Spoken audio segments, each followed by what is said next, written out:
Un marero de la MS-13 degolló a un hombre, lo apuñaló 17 veces en la espalda y le destrozó el cráneo con un bat de béisbol, todo para ganarse su lugar en una de las pandillas más sanguinarias del mundo. Ese animal se llamaba Walter Giovanni Gómez, alias Cholo, y durante 6 años este culero burló a las autoridades de Estados Unidos mientras el FBI lo buscaba como uno de los 10 criminales más peligrosos de todo el país. La noche del 8 de mayo de 2011, en Plainfield, Nueva Jersey, Gómez invitó a tomar tragos a Julio Matute, un cipote que apenas quería entrar a la MS-13. Lo que Matute no sabía es que esa noche sería la última de su vida. ¿Chequea bien esto? Gómez sospechaba que Matute andaba jodiendo con maeros de una pandilla rival y en la MS-13 eso se paga con sangre. Para convertirse en miembro de pleno derecho de esta escoria, pues tenés que matar a alguien en nombre de tu clica. Y Gómez estaba listo para hacerlo. A la mañana siguiente, el 9 de mayo, Gómez y otro pandillero atacaron a Matute sin piedad. Primero lo golpearon en la cabeza con un bat hasta dejarlo inconsciente. Luego lo apuñalaron 17 veces por la espalda con un cuchillo y para rematar le cortaron el cuello con un desarmador. Un asesinato brutal que dejó a una familia destrozada y a una comunidad aterrorizada. Pero lo peor aún estaba por venir. Cuando la policía llegó para arrestar a Gómez, este cobarde saltó por una ventana del segundo piso y escapó. Su cómplice fue capturado y condenado. Pero Cholo se esfumó como si la tierra se lo hubiera tragado. Y así comenzó una cacería que duraría 6 años con el FBI ofreciendo hasta $100,000 por información que llevara a su captura.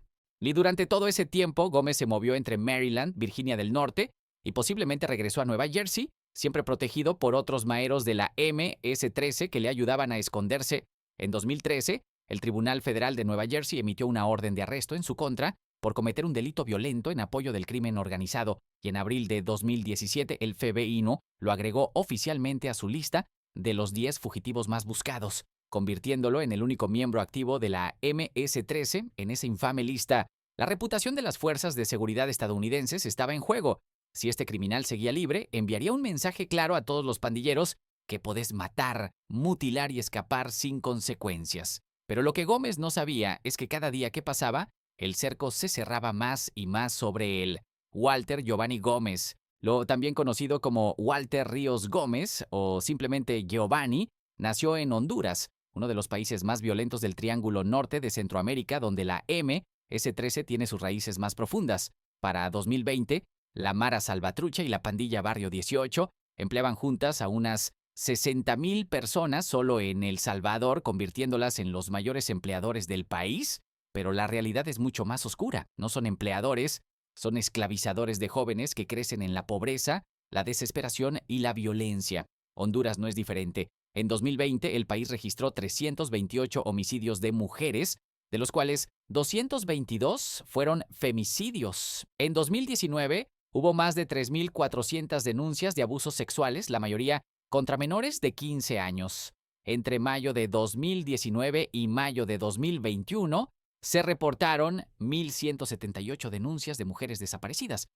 Estos no son solo números, son madres, hermanas, hijas que desaparecieron bajo el terror de pandillas como la MS-13. Y en medio de ese infierno, malos nacidos como Walter Giovanni Gómez encontraron su camino hacia el crimen. La MS-13, o Mara Salvatrucha, nació en Los Ángeles, California, en los años 80, formada por inmigrantes salvadoreños que huían de la guerra civil en su país. Pero lo que comenzó como un grupo de autodefensa contra otras pandillas californianas se convirtió en una de las organizaciones criminales más brutales del mundo. Y cuando Estados Unidos comenzó a deportar a estos pandilleros de vuelta a Centroamérica, en los años 90, la MS-13 echó raíces en países como El Salvador, Honduras y Guatemala, infectándolos con una violencia sin precedentes. Walter Giovanni Gómez cruzó la frontera hacia Estados Unidos de manera ilegal desde Honduras, buscando el famoso sueño americano. Pero en lugar de encontrar oportunidades legítimas, Gómez fue atraído por la promesa de poder, respeto y dinero rápido que ofrecía la MS-13.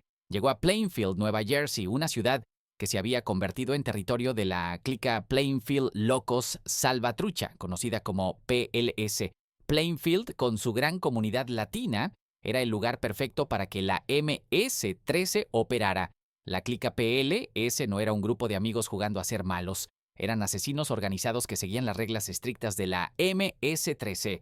Entre 2007 y septiembre de 2013, los miembros de PLS cometieron 5 asesinatos para promover los objetivos de la pandilla. Uno de esos asesinatos ocurrió el 9 de febrero de 2009, cuando el líder de PLS, Santos Reyes Villatoro, condujo a otros maeros a través de las calles de Plainfield buscando miembros de pandillas rivales. Terminaron en la estación de tren de Plainfield, donde uno de ellos disparó y mató a un hombre que creían que era miembro de los Latin Kings, una pandilla rival. Otro asesinato ocurrió el 11 de noviembre de 2010, cerca de la Barack Obama Academy en Plainfield, cuando un miembro de MS-13 disparó contra un grupo de estudiantes que habían desafiado a la pandilla. El tirador mató a un transeúnte inocente. Así operaba la PLS, con violencia indiscriminada, sin importarles quién quedara en el fuego cruzado. Y en ese ambiente de muerte y terror, Walter Giovanni Gómez quería hacerse un nombre, quería ganarse las letras MS-13 tatuadas en su piel y el símbolo de que había llegado a ser un miembro pleno de la pandilla. Pero para lograr eso, tenía que cumplir con un requisito macabro e innegociable: matar a alguien en nombre de su clica. La MS-13 tiene reglas claras y brutales. No puedes simplemente unirte porque querés. Tenés que pasar por un ritual de iniciación violento, ya sea recibir una golpiza de 13 segundos por otros miembros o, en el caso de algunas mujeres, someterse a 13 segundos de violación. Pero incluso después de eso, para ser un miembro completo con derecho a tatuarte las letras MS-13, tenés que demostrar tu lealtad absoluta matando a alguien. No importa si es un rival, un traidor o un inocente, lo único que importa es que estés dispuesto a quitarle la vida a otro ser humano por la pandilla. Y Walter Giovanni Gómez estaba más que dispuesto. Este desgraciado no tenía escrúpulos, no tenía conciencia, no tenía nada que lo detuviera. Lo único que tenía era ambición por subir en la jerarquía de la MS-13, sin importar cuántas vidas destrozara en el proceso, y pronto encontraría a su víctima, un joven llamado Julio Matute, quien irónicamente también estaba tratando de entrar a la misma clica. Matute era nuevo en la PLS, recién había sido iniciado, pero algunos miembros de la pandilla, incluido Gómez, sospechaban que Matute mantenía contactos con miembros de otra banda rival. En la MS-13 eso es traición y la traición se paga con la muerte. Para Gómez, Matute no era un amigo, no era un hermano de pandilla, era una oportunidad. Una oportunidad para demostrar que era digno de las letras MS-13, una oportunidad para convertirse en un verdadero marero. Así que Gómez empezó a planear el asesinato. No le importó que Matute fuera su compañero, que confiara en él, que lo considerara un amigo. Para los animales como Gómez, la amistad no significa nada cuando está en juego su reputación en la pandilla. Y el 8 de mayo de 2011, Gómez invitó a Matute a su casa para tomar unos tragos, diciéndole que querían hablar. Matute aceptó sin sospechar nada. Nunca imaginó que esa noche sería la última de su vida. La noche del 8 de mayo de 2011, Julio Matute llegó a la casa de Walter Giovanni Gómez en Plainfield sin ninguna sospecha. Pensaba que iban a pasar un rato tranquilo entre compañeros de la clica, tal vez hablar de negocios de la pandilla o simplemente relajarse después de una semana pesada. Matute confiaba en Gómez. Después de todo, ambos eran parte de la PLS, la clica Plainfield Locos Salvatrucha de la MS-13. Eran supuestamente hermanos de pandilla. Pero lo que Matute no sabía es que Gómez ya había tomado la decisión de matarlo y no estaba solo en esto. Otro marero de la clica, Cruz Flores, apodado Bruja, también estaba en la casa esa noche, listo para participar en el asesinato. Había un testigo más presente, alguien que vería todo el horror que estaba por desatarse y que después sería amenazado de muerte para mantener la boca cerrada. El grupo pasó toda la noche bebiendo, fumando marihuana y viendo televisión. Todos eran amigos, relató después un agente del FBI que investigó el caso.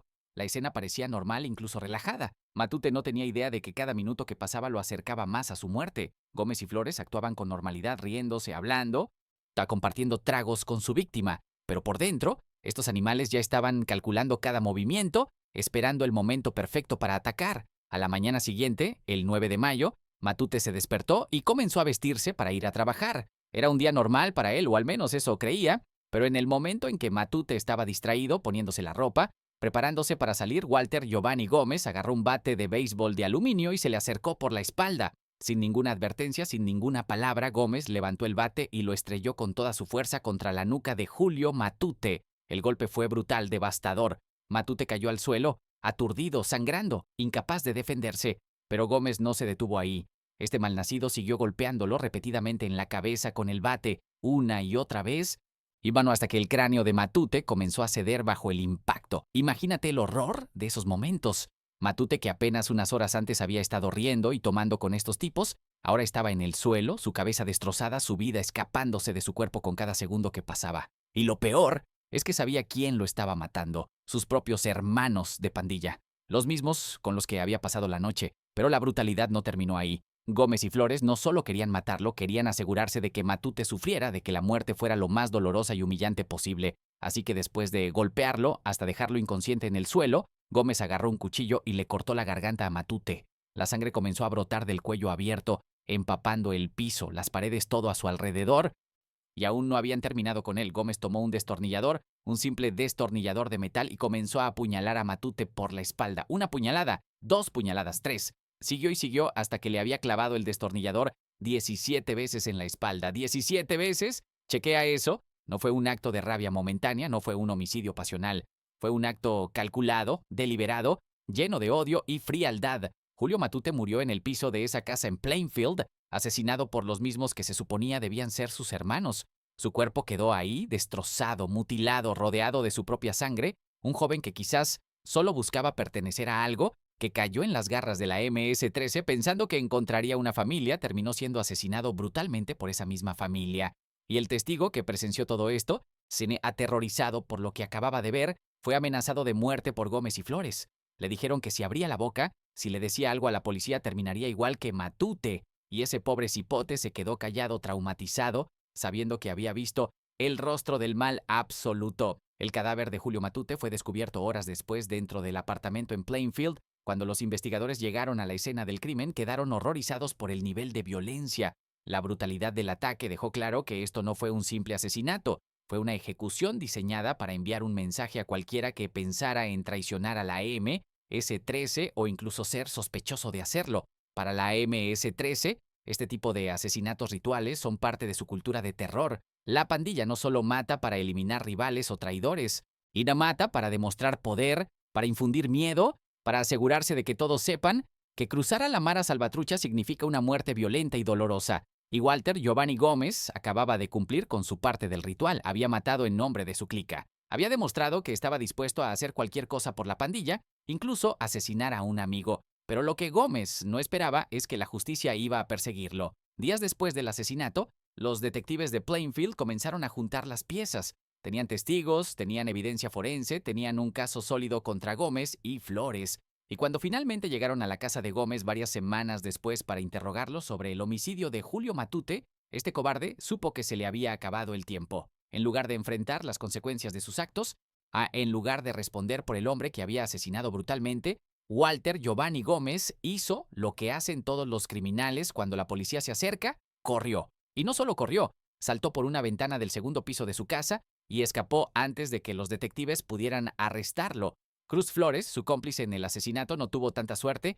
Flores fue capturado poco después, juzgado y hallado culpable por el asesinato de Julio Matute. Pero Gómez había desaparecido, se había esfumado como si la tierra se lo hubiera tragado, y así comenzó una de las cacerías más largas y complicadas en la historia reciente del FBI.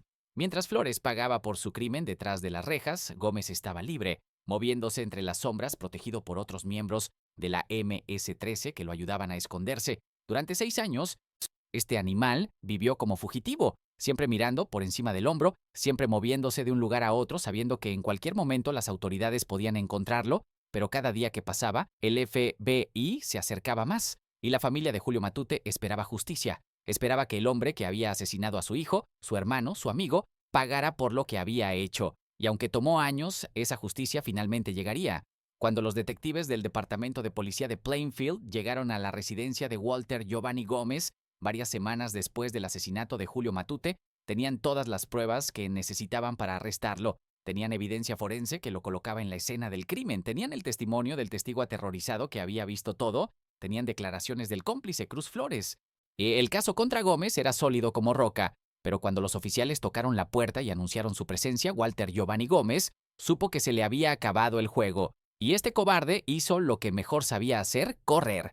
Sin pensarlo 2 veces, sin intentar siquiera hablar con las autoridades, Gómez corrió hacia la ventana del segundo piso de su casa y saltó. Imagínate la escena, los detectives entrando a la casa buscando al sospechoso y de repente escuchan el ruido de vidrios rompiéndose. Ven una figura saltando desde la ventana y corriendo por la calle. Para cuando los oficiales pudieron reaccionar, Gómez ya había desaparecido entre las calles de Plainfield, y así comenzó una de las fugas más largas en la historia reciente del FBI. Cruz Flores, su compañero en el asesinato de Matute, no tuvo tanta suerte. Flores fue capturado, procesado y hallado culpable de homicidio. Pagó por su crimen con años en prisión, pero Gómez estaba libre, y cada día que pasaba sin ser capturado era una burla a la justicia, un insulto a la familia de Julio Matute y una advertencia peligrosa para otros criminales de que podían matar y escapar, pero Walter Giovanni Gómez no escapó solo. La MS-13 tiene una red extensa y bien organizada de miembros y asociados que se dedican a proteger a sus hermanos fugitivos. Es una de las razones por las que la pandilla es tan difícil de combatir. No son solo criminales individuales, son una organización con estructura, lealtad y recursos.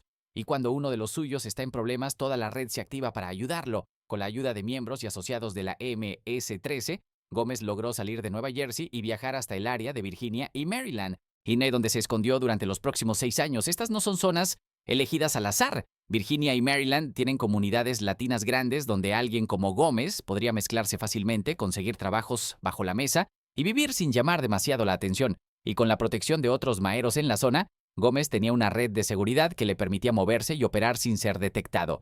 Durante esos años, el FBI no se quedó de brazos cruzados.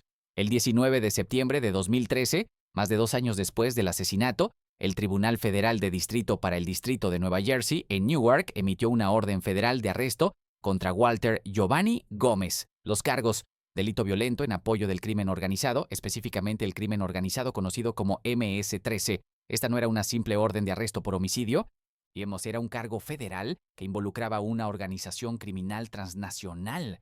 Pero Gómez seguía siendo un fantasma. Los investigadores tenían pistas aquí y allá, reportes de avistamientos posibles, pero nada concreto. Gómez se movía constantemente, nunca se quedaba demasiado tiempo en un solo lugar y siempre tenía cuidado de no dejar rastros digitales o huellas que pudieran llevarlo a ser capturado. Para un fugitivo, mantenerse libre por tanto tiempo requiere disciplina, paranoia constante y una red sólida de apoyo. Y Gómez tenía todo eso. La MS-13 es experta en esconder a sus miembros fugitivos. La pandilla opera a través de lo que ellos llaman clicas, células locales que tienen autonomía, pero que responden a una estructura más grande y coordinada. Estas clicas se comunican entre sí, comparten recursos y se ayudan mutuamente cuando uno de sus miembros está en problemas. Cuando Gómez huyó de Nueva Jersey, las clicas de MS-13 en Maryland y Virginia lo recibieron con los brazos abiertos, le dieron refugio, trabajo y protección. Y no solo eso, la MS-13 también tiene conexiones internacionales que hacen aún más difícil rastrear a sus fugitivos. Para 2018, investigaciones del fiscal de distrito del condado de Nassau, Nueva York, descubrieron que la MS-13 operaba una red estructurada que se extendía desde Nueva Jersey, Maryland y Virginia hasta Texas, Mississippi y países de todo el mundo, incluidos México, Colombia, Corea, Francia, Australia, Perú, Egipto, Ecuador y Cuba. Es una organización verdaderamente global con tentáculos en casi todos los continentes. Esa red global de la MS-13 también significa que fugitivos como Gómez podrían, en teoría, escapar a cualquier parte del mundo y seguir teniendo protección de la pandilla. En México, por ejemplo, la MS-13 ha establecido alianzas con cárteles de narcotráfico y se ha consolidado como un actor clave en el tráfico de drogas y la extorsión de migrantes. En el sur de México, particularmente en Tapachula, Chiapas, miembros de la pandilla cobran protección a los migrantes que atraviesan el país rumbo a Estados Unidos utilizando la conocida ruta del tren de carga La Bestia. Aquellos que se niegan a pagar son a menudo víctimas de violencia extrema, incluido el asesinato. Entonces, ¿por qué Gómez se quedó en Estados Unidos en lugar de huir a Honduras o México, donde podría haber tenido más libertad? Probablemente porque sabía que Estados Unidos, a pesar de ser donde cometió el crimen, pues también le ofrecía mejores oportunidades de esconderse en comunidades grandes y anónimas. En un país como Honduras, aunque la MS-13 tiene un poder enorme, las autoridades salvadoreñas, bajo el mando del presidente Nayib Bukele, ya estaban comenzando a desmantelar las pandillas sistemáticamente, y Gómez sabía que si regresaba a Centroamérica, podría terminar en una celda del temido CECOT, el Centro de Confinamiento del Terrorismo en El Salvador, donde los pandilleros viven en condiciones extremas y sin posibilidad de escape. Así que Gómez se quedó en Estados Unidos, moviéndose entre las sombras, trabajando en empleos informales, viviendo en casas de seguridad proporcionadas por la MS-13 y siempre mirando por encima del hombro, pero cada día que pasaba, el FBI no estaba más cerca. Y en 2017, las autoridades decidieron que era hora de subir la apuesta.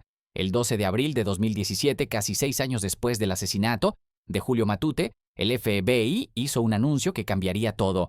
Walter Giovanni Gómez fue agregado oficialmente a la lista de los 10 fugitivos más buscados del FBI. Era el fugitivo número 513 en ser agregado a esa infame lista y el primer miembro activo de la MS-13 en estar en ella. Con esa designación vino una recompensa de hasta $100,000 por información que condujera a la captura de Gómez. De repente, el rostro de este criminal estaba en todos lados, en carteles por todo el país, en sitios web del FBI, en las noticias, en redes sociales. Las 3 fotos de Gómez que aparecían en la lista de criminales más buscados le dieron la vuelta al mundo.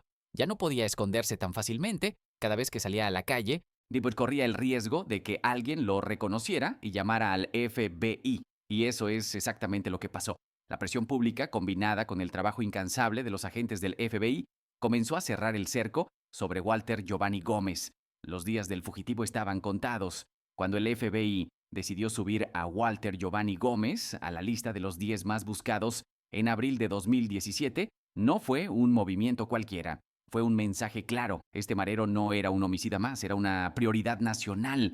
Tenía años huyendo, protegido por la MS-13, moviéndose entre Nueva Jersey, Maryland y Virginia como un parásito escondido dentro de comunidades trabajadoras que solo querían vivir en paz. Pero a partir de ese momento, cada segundo comenzó a jugar en su contra. Para que te hagas una idea, no cualquiera llega a esa lista. Ahí han estado terroristas, asesinos seriales, líderes de cárteles.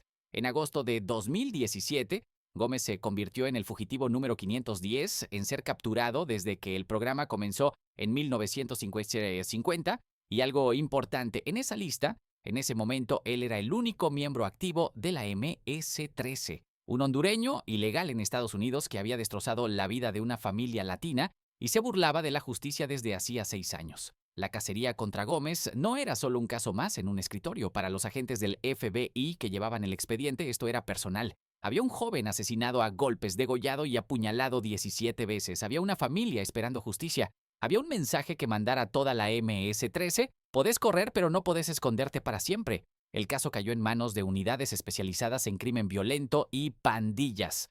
En el buró no estaba solo. Trabajaban coordinados con policías locales, unidades antipandillas del norte de Virginia y otras agencias federales. La lógica era simple. Si Gómez se movía en el mundo de la MS-13, alguien lo estaba viendo, algún chero, alguna pareja, algún vecino, y tarde o temprano alguien iba a hablar. La clave fue entender cómo se mueve un marero fugitivo. Un tipo así no anda poniendo selfies en redes sociales con su nombre real. Cambia de alias, usa documentos falsos, trabaja en lo que salga, construcción, limpieza, lo que sea. No abre cuentas bancarias, no firma contratos de renta, no pide préstamos. Vive en cuartos improvisados, casas de seguridad, se mueve en carros de otros. Su vida entera es una huida permanente. Pero hay algo que estos culeros no pueden evitar, necesitan redes. Y en el siglo XXI, y esas redes casi siempre dejan huellas digitales. Ahí es donde el FBI empezó a apretar.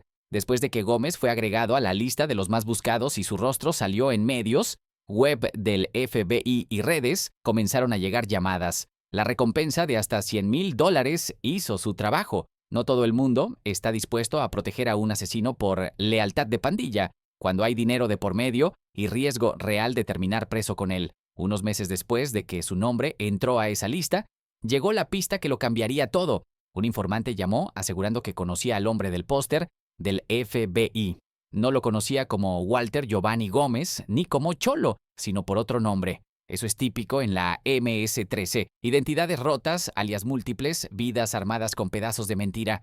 Pero el informante estaba convencido de que era el mismo sujeto. El caso pasó a manos del agente especial Richard Stallings, del Washington Field Office del FBI y de una fuerza de tarea contra pandillas en el norte de Virginia.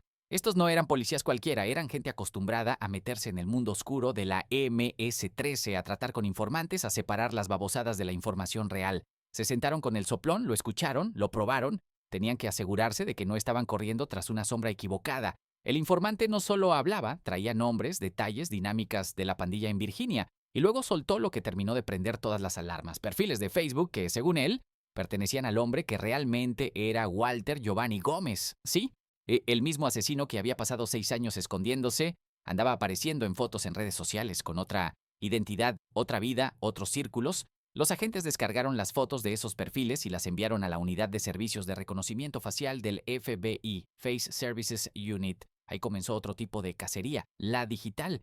Tomaron esas imágenes y las corrieron contra una enorme base de datos buscando coincidencias. Días después, El sistema devolvió un resultado. Coincidía con alguien registrado bajo el nombre de Jesús López Centóreo. A primera vista, eso podría haber sido el final de la pista. Un nombre distinto, otra identidad, otro archivo. Pero los agentes no son majes. Compararon tatuajes, facciones, rasgos físicos y poco a poco no se convencieron. Jesús López Centóreo y Walter Giovanni Gómez eran el mismo bicho. El marero que había masacrado a Julio Matute estaba viviendo una vida nueva, con un nombre nuevo, en Virginia, pero ya no estaba en las sombras. El sistema lo había reconocido. El siguiente paso fue clásico trabajo de campo. A partir de esos datos, los agentes comenzaron a reconstruir la vida de Jesús López Centóreo, dónde vivía, con quién se juntaba, qué lugares frecuentaba. Alguien así no suele vivir solo, y efectivamente la investigación los llevó a una mujer cercana a él, una persona con la que tenía relación frecuente. Siguiéndola a ella, podían llegar a él. Un día los agentes la siguieron hasta el estacionamiento de un gimnasio en Woodbridge, Virginia, a unos 30 kilómetros al sur de Washington, D.C. Se quedaron vigilando, esperando. Y de repente apareció un hombre caminando hacia el carro de la mujer. El tipo tenía la misma complexión, los mismos tatuajes, el mismo rostro que el que vieron en las fotos del FBI. Era él, el mismo asesino que había saltado por una ventana en Nueva Jersey 6 años antes, creyendo que nunca más lo iban a alcanzar. En ese momento, la fuerza de tarea actuó. Varios agentes se acercaron al vehículo y lo rodearon. No hubo persecución cinematográfica, no hubo balacera, no hubo heroísmo de película. Lo atraparon sin incidentes, como lo confirmó el propio FBI. Un final frío para un cobarde que había cometido un crimen brutal, pero no tuvo el valor de enfrentar a la justicia. Cuando le preguntaron su nombre, el hombre respondió Jesús López Centóreo. Era el mismo nombre que había devuelto el sistema de reconocimiento facial. Sus huellas dactilares también coincidían con esa identidad. Un intento más de esconderse detrás de un alias, pero los agentes no se dejaron impresionar. Le enseñaron el póster de los 10 más buscados del FBI, con el rostro y el nombre de Walter Giovanni Gómez. Le preguntaron directamente, ¿no sos vos? Y ahí, sin poder negar lo obvio, el hombre admitió que sí, que él era Walter Giovanni Gómez. Después de 6 años jugando al gato y al ratón, después de haber sido exaltado por la MS-13 como un soldado leal, después de haber vivido escondido entre comunidades latinas, dependiendo de otros mareros para comer y dormir, la carrera del fugitivo terminó en el parqueo de un gimnasio. Ni héroe ni leyenda, solo otro criminal más derrotado por la coordinación entre tecnología, información ciudadana y trabajo de inteligencia policial. El FBI dejó algo claro al anunciar su captura. La ayuda del público fue clave. No fue solo tecnología, no fueron solo agentes en oficinas, fue gente común, probablemente latinos como vos, como yo, como los que vieron su cara en un póster o en un video y dijeron, este tipo no puede seguir libre. Y eso manda un mensaje poderoso cuando la comunidad se organiza y colabora con la ley, hasta los más peligrosos caen. Tras su arresto, Gómez quedó detenido en Virginia a la espera de su extradición a Nueva Jersey, donde debía enfrentar los cargos por crimen violento en apoyo del crimen organizado y por el asesinato de Julio Matute. Ya no era el marero intocable, el asesino que se creía protegido por la MS-13. Ahora era un reo más en manos del sistema de justicia estadounidense, y el mundo entero vio como uno de los más buscados terminaba esposado, cabizbajo, derrotado. Pero aquí viene lo más importante. Este caso no solo es la historia de cómo cayó un pandillero, es la prueba de cómo se debe enfrentar a estructuras como la MS-13, con inteligencia, con tecnología, con cooperación internacional y sobre todo con el apoyo decidido de la gente honrada. Así como hoy en El Salvador, las fuerzas de seguridad, bajo el liderazgo firme del presidente Nayib Bukele, han demostrado que cuando el Estado decide de verdad de enfrentar a la escoria, las pandillas tiemblan. Este caso en Estados Unidos mostró que, con la estrategia correcta, ningún criminal es intocable. La captura de Walter Giovanni Gómez en agosto de 2017 no fue solo el resultado de buena suerte o de un soplón bien intencionado. Fue la culminación de un proceso que marcó un antes y un después en la lucha contra el crimen organizado. La combinación entre inteligencia humana tradicional y tecnología de reconocimiento facial de última generación, y ese método está cambiando la forma en que las fuerzas de seguridad cazan a criminales que creen que pueden esconderse para siempre. Cuando el informante le entregó al agente Richard Stallings esos perfiles de Facebook que supuestamente pertenecían a Gómez, los agentes no podían simplemente asumir que eran él. Necesitaban confirmación científica, algo que resistiera en una corte de justicia. Entonces las imágenes fueron enviadas a la Unidad de Servicios de Reconocimiento Facial del FBI, conocida como Face Service Unit.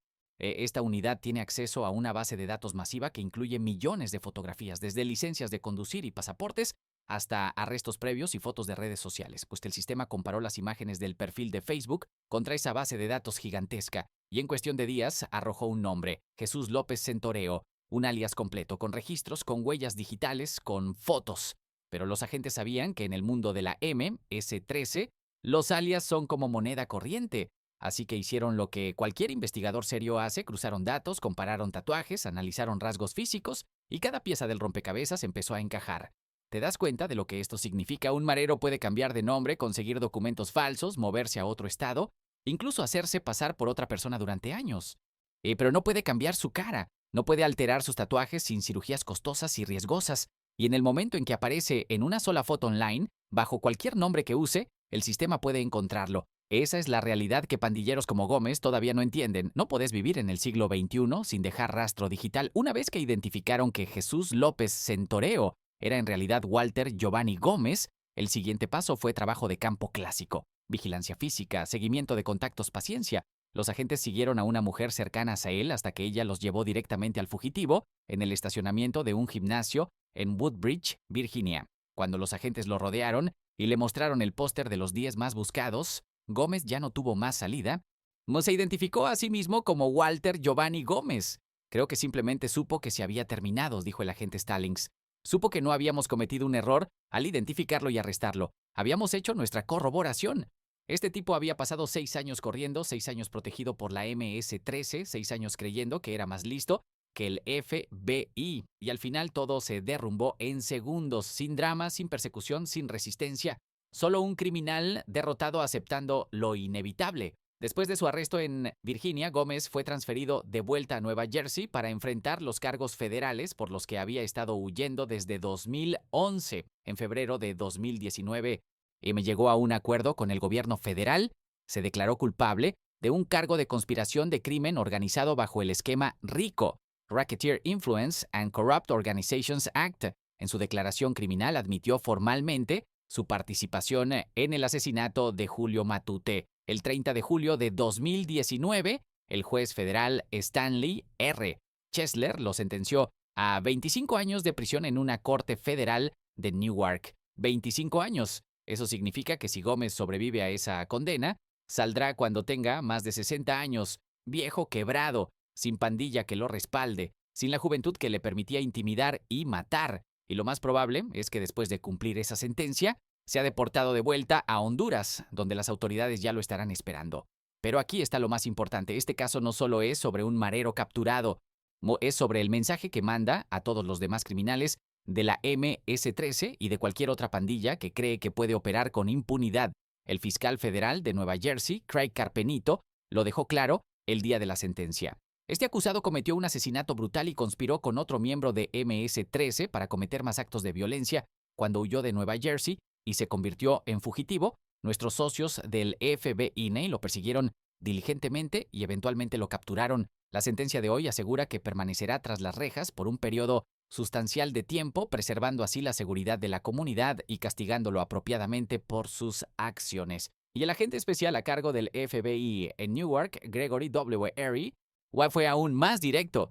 Walter Giovanni Gómez pensó que podía robarle la vida a alguien y escapar sin consecuencias. Obviamente subestimó a los hombres y mujeres del FBI, los miembros de pandillas sedientas de sangre como la MS-13, que devalúan la vida como parte de su modelo de negocio. Necesitan saber que nuestro trabajo de toda la vida está dedicado a mantener seguros a nuestros ciudadanos y no descansaremos hasta lograr esa misión. Esas palabras no son solo retórica, son una declaración de principios, porque entre 2014 y 2016, todos los 13 coacusados de Gómez en la acusación federal de septiembre de 2013 fueron condenados, incluyendo 8 miembros de MS-13, que fueron declarados culpables después de un juicio de 16 semanas que terminó en junio de 2016. Eso significa que toda la clica Plainfield Loco Salvatrucha fue desmantelada, voz celda por celda, criminal por criminal. La MS-13 en esa zona fue destruida sistemáticamente por las autoridades federales. Y esto es lo que la gente tiene que entender. La lucha contra las pandillas no es solo arrestar a un tipo aquí y otro allá, es desmantelar toda la estructura uno por uno hasta que no quede nada. Es lo que hizo Estados Unidos con la PLS en Nueva Jersey. Y es exactamente lo que está haciendo el presidente Nayib Bukele en El Salvador con su régimen de excepción. donde miles de pandilleros de la MS-13 y Barrio 18 han sido capturados y encerrados en el CECOT, el Centro de Confinamiento del Terrorismo, bajo condiciones que no les permiten seguir operando sus redes criminales desde adentro. La tecnología jugó un papel clave en la captura de Gómez, pero no fue el único factor. Pero también fue crucial la cooperación del público.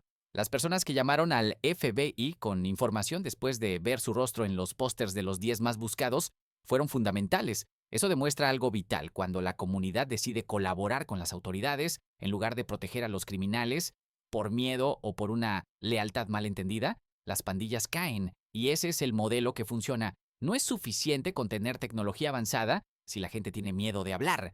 No es suficiente tener agentes valientes si no hay inteligencia humana que los guíe. Pero cuando combinas tecnología, trabajo de inteligencia, cooperación ciudadana y voluntad política, los resultados son devastadores para el crimen organizado. Así cayó Walter Giovanni Gómez, y así van a seguir cayendo todos los que crean que pueden matar y escapar.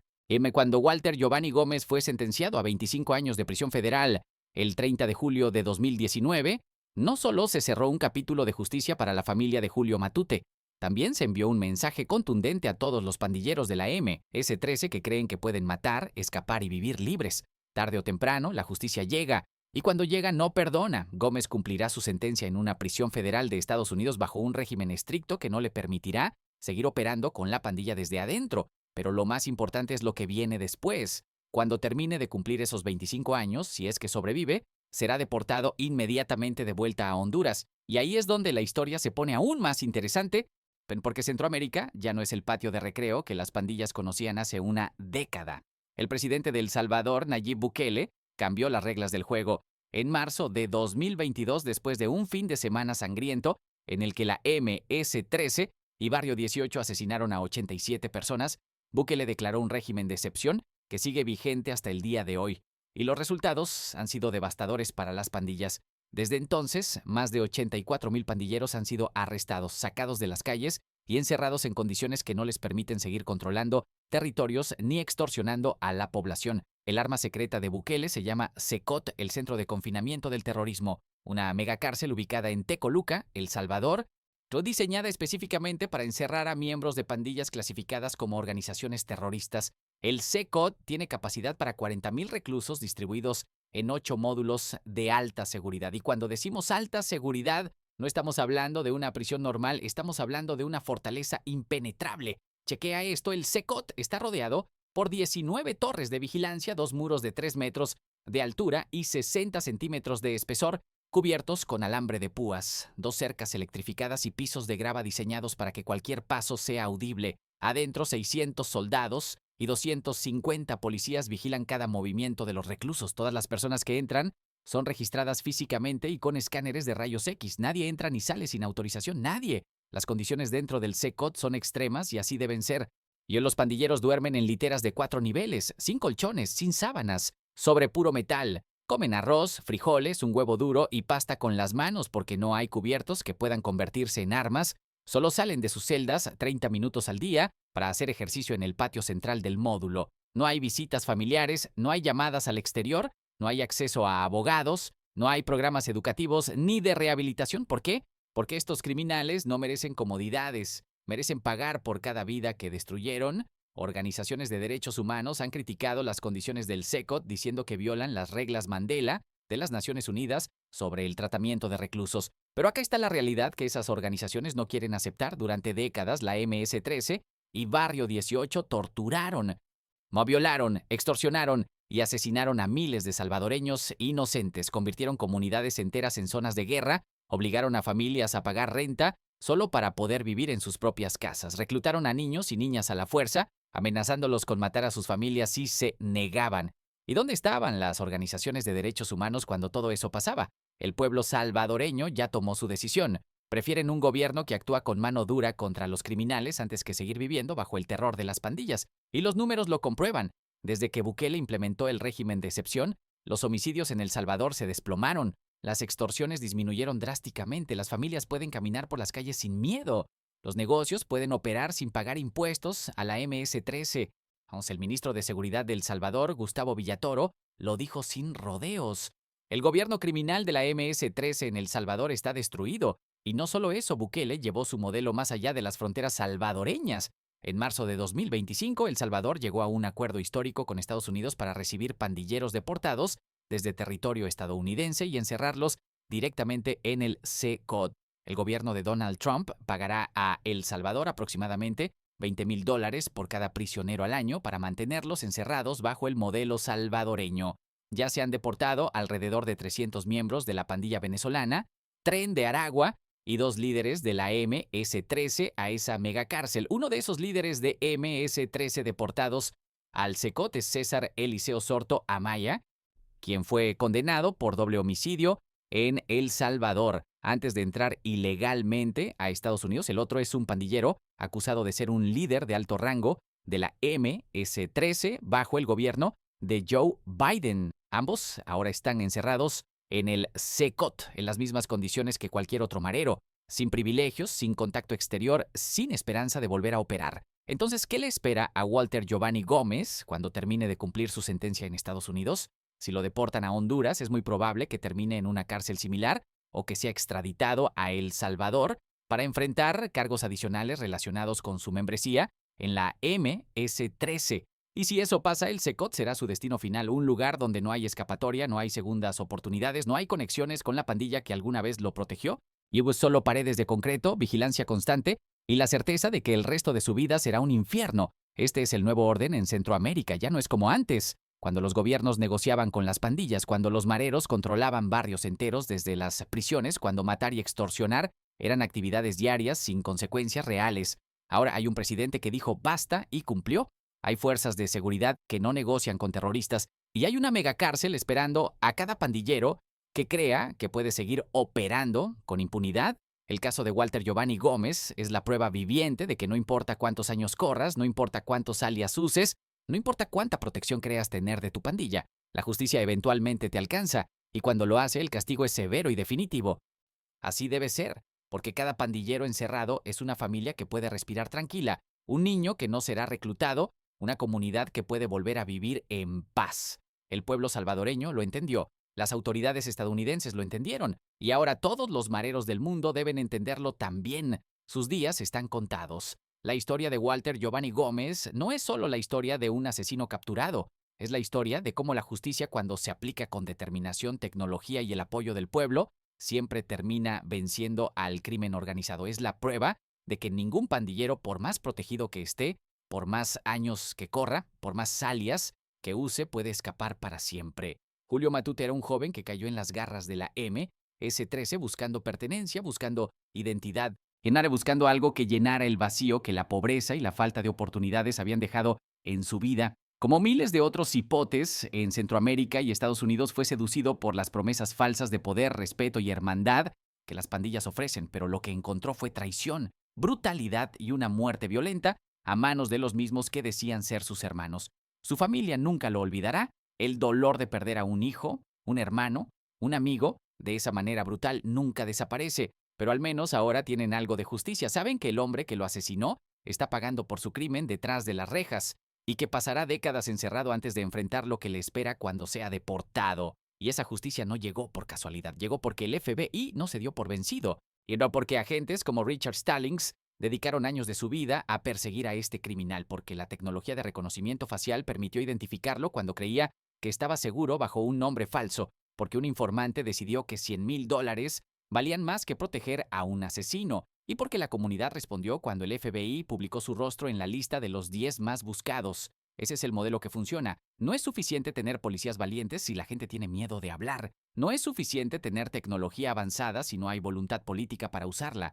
No es suficiente arrestar a un pandillero aquí y otro allá si la estructura criminal sigue intacta, pero cuando todos esos elementos se combinan, tecnología, inteligencia, colaboración ciudadana y sobre todo, liderazgo decidido, las pandillas caen. Y eso es exactamente lo que está pasando en El Salvador bajo el presidente Nayib Bukele. Más de 84,000 pandilleros arrestados, el CECOT operando a máxima capacidad, encerrando a la escoria que durante décadas aterrorizó al pueblo salvadoreño. Homicidios desplomados, extorsiones en mínimos históricos, familias caminando tranquilas por las calles. Ese es el resultado de un gobierno que decidió que la seguridad de su gente es más importante que la opinión de organizaciones internacionales que nunca vivieron bajo el terror de las maras. Walter Giovanni Gómez representa todo lo que está mal con la MS-13, la traición, la violencia sin sentido, la falta absoluta de humanidad. Mató a un compañero de pandilla solo para ganarse unas letras tatuadas en la piel. Huyó como cobarde cuando la justicia llegó a buscarlo, vivió 6 años escondiéndose, protegido por una red criminal que considera que matar es parte normal de hacer negocios, pero al final cayó, como todos caen, y su caída manda un mensaje poderoso a cada pandillero que está leyendo esto, a cada marero que cree que puede seguir matando y extorsionando sin consecuencias. Tus días están contados. Puede que hoy te sientas protegido por tu clica, puede que hoy controles una cuadra, un barrio, una comunidad, puede que hoy la gente te tenga miedo, pero mañana, cuando menos lo esperes, las autoridades van a llegar y vas a terminar en una celda, ya sea en una prisión federal de Estados Unidos o en el Secot, en El Salvador, y ahí, sin tu pandilla, sin tus armas y sin tu poder, vas a entender que todo lo que construiste fue una mentira. A las familias que han perdido seres queridos a manos de la MS-13 y Barrio 18 o cualquier otra pandilla, su dolor no es en vano. Cada pandillero capturado es un paso más hacia un futuro donde nuestros hijos e hijas puedan crecer sin miedo. Cada sentencia, como la de Walter Giovanni Gómez, es un recordatorio de que la justicia, aunque a veces tarda, siempre llega. Y cada día que estos criminales pasan encerrados es un día en que ustedes pueden respirar un poco más tranquilos. A la comunidad latina en Estados Unidos y Centroamérica, la lucha contra las pandillas es nuestra lucha. No podemos seguir callando por miedo. No podemos seguir protegiendo a criminales porque son de la comunidad o porque tienen familia. Cada vez que alguien denuncia hacia un pandillero, salva vidas. Cada vez que alguien colabora con las autoridades, ayuda a desmantelar estas estructuras del terror. Y cada vez que nos unimos como pueblo para decir basta, las pandillas pierden poder. El caso de Walter Giovanni Gómez cerró el 30 de julio de 2019 con una sentencia de 25 años, pero la guerra contra la MS-13 continúa. Todavía hay miles de pandilleros operando en Estados Unidos, Centroamérica y otras partes del mundo. Todavía hay familias sufriendo extorsiones, todavía hay jóvenes siendo reclutados a la fuerza y todavía hay comunidades viviendo con miedo, pero ahora sabemos que se puede ganar. Sabemos que con la estrategia correcta, con liderazgo decidido, con tecnología avanzada y con el apoyo del pueblo, las pandillas pueden ser derrotadas. El Salvador lo está demostrando, Estados Unidos lo demostró con este caso, y otros países pueden hacer lo mismo si tienen la voluntad política de actuar. Walter Giovanni Gómez creyó que era intocable. Creyó que la MS-13 lo protegería para siempre, creyó que podía matar y escapar sin consecuencias. Hoy está en una celda federal contando los días que le quedan de libertad antes de ser deportado a un destino aún peor. Y su historia es una advertencia para todos los que sigan sus pasos. El crimen no paga, la violencia no tiene futuro y la justicia tarde o temprano siempre llega. Que esta historia sirva de lección, que ningún joven más caiga en las mentiras de las pandillas, que ninguna familia más tenga que enterrar a un hijo asesinado brutalmente y que todos los Walter Giovanni Gómez del mundo sepan que sus días de terror han terminado. La era de las pandillas está llegando a su fin. El pueblo se levantó, las autoridades actuaron y la justicia se cumplió. Así cayó Walter Giovanni Gómez y así caerán todos los demás.